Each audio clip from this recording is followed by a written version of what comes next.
ॐ श्रीपरमात्मने नमः। अथ तृतीयोऽध्यायः।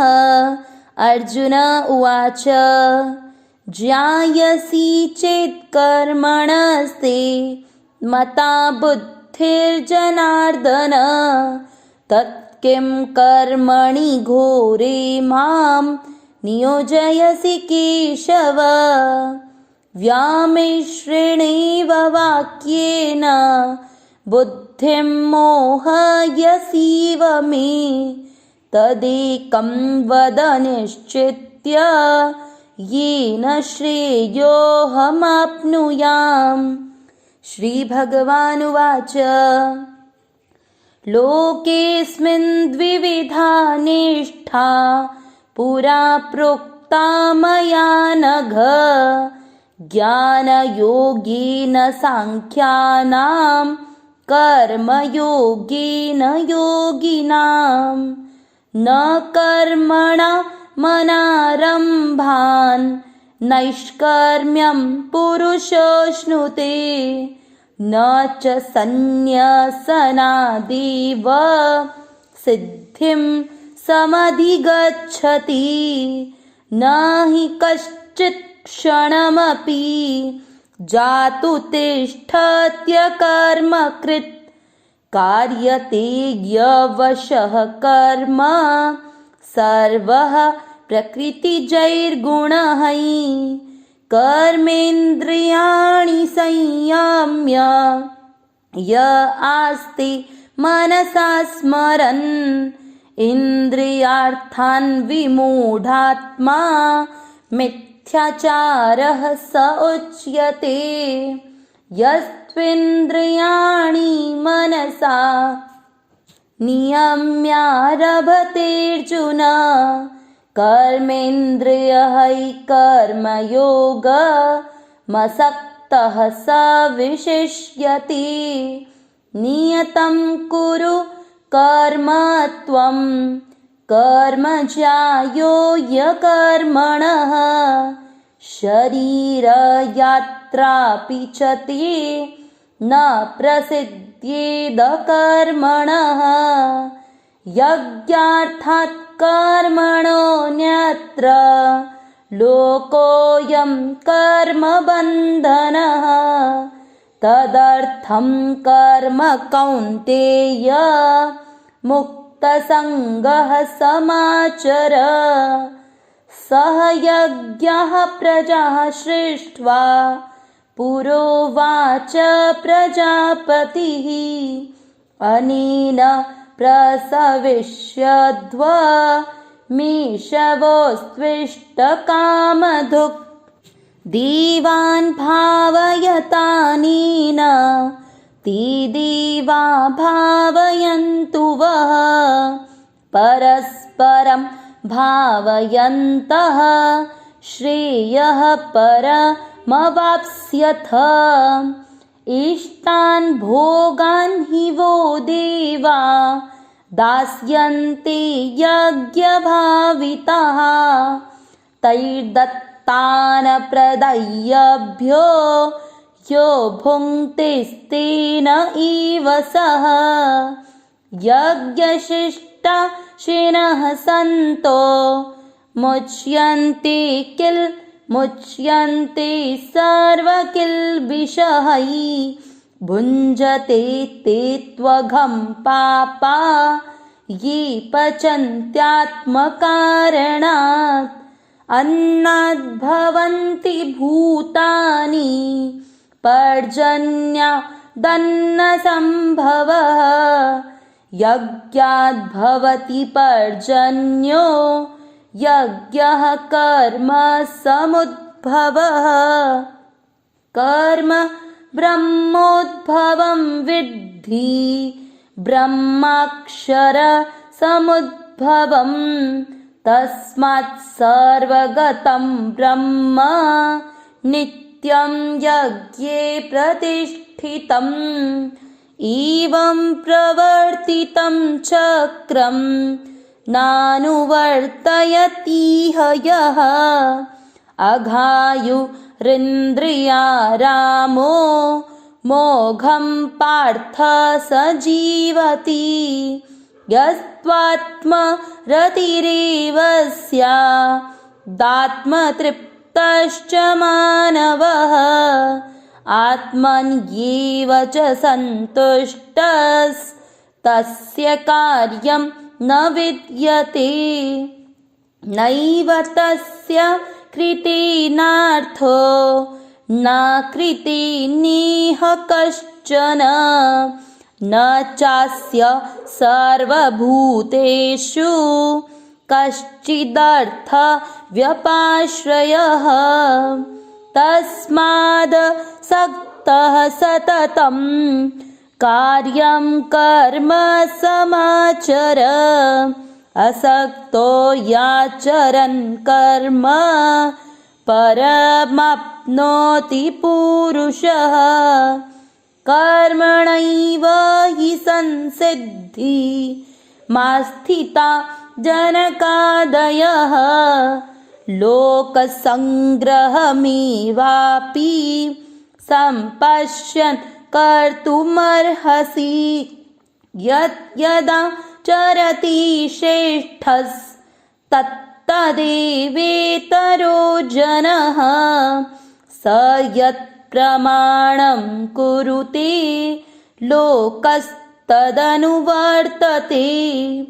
न मे पार्थास्ति कर्तव्यं त्रिषु लोकेषु किञ्चन नानवाप्तमवाप्तव्यं वर्त एव च कर्मणि यदीयहं न वर्तेयं जातु कर्मण्यतन्द्रितः मम वर्त्मानुवर्तन्ते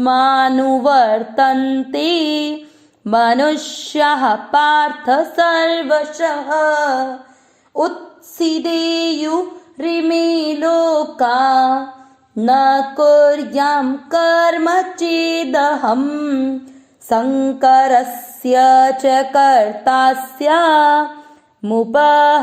स्यामुपहन्यामिमः प्रजाः सक्तः कर्मण्य विद्वांसो यथा कुर्वन्ति भारत कुर्यात् विद्वांस तथा सक्तश्चिकेषु लोकसङ्ग्रहं न बुद्धिभेदं जनये दज्ञानां कर्मसङ्गिनां जोषयेत् सर्वकर्माणि विद्वान् युक्तः समाचरन् प्रकृतेः क्रियमाणानि गुणैः कर्माणि सर्वशः अहङ्कार विमूढात्मा कर्ताहमिति मन्यते तत्त्ववित्तो महाबाहो गुणकर्म विभागयोः गुणागुणेषु वर्तन्त इति मत्वा न सज्जते प्रकृते गुणसम्मूढाः सज्जन्ते गुणकर्मसु तान् कृत्स्नविदो मन्दान् कृत्स्नविन्न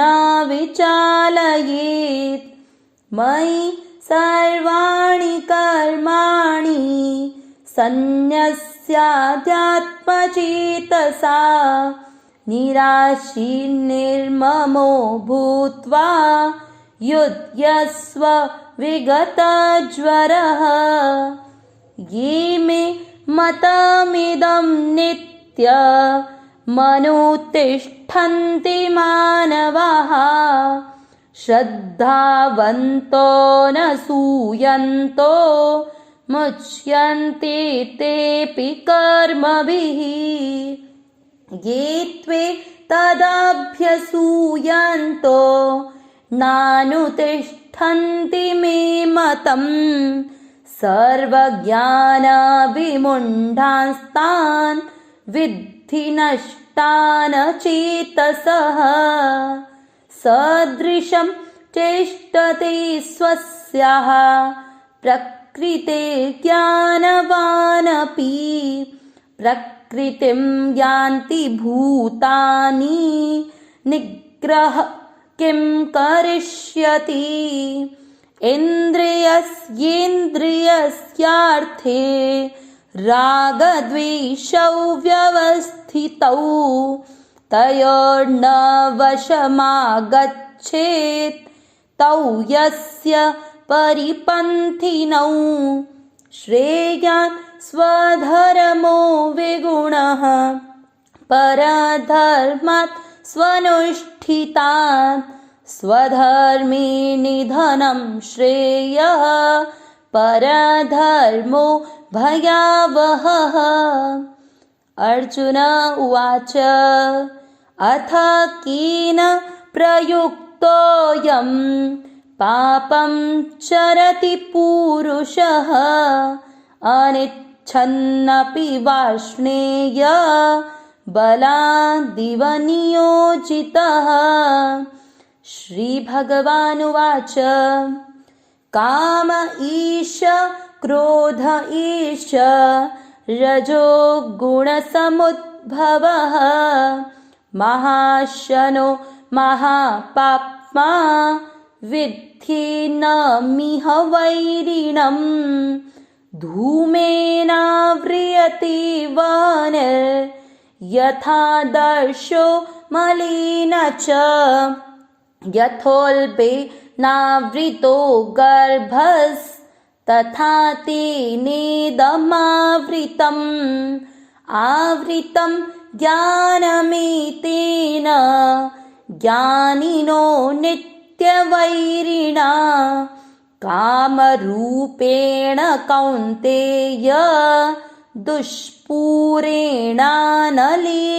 च इन्द्रियाणि मनोबुद्धि रस्याधिष्ठानमुच्यते एतैर्विमोहयत्येष ज्ञानमावृत्य देहिनम् तस्मात्त्वमिन्द्रियाण्यादौ नियम्य भरतर्षभ पाप्मानं प्रजहीयेनं ज्ञानविज्ञाननाशनम् इन्द्रियाणि पराण्याहुरिन्द्रियेभ्यः परं मनः मनसस्तु परा बुद्धिर्यो बुद्धेः परतस्तु सः एवं बुद्धेः परं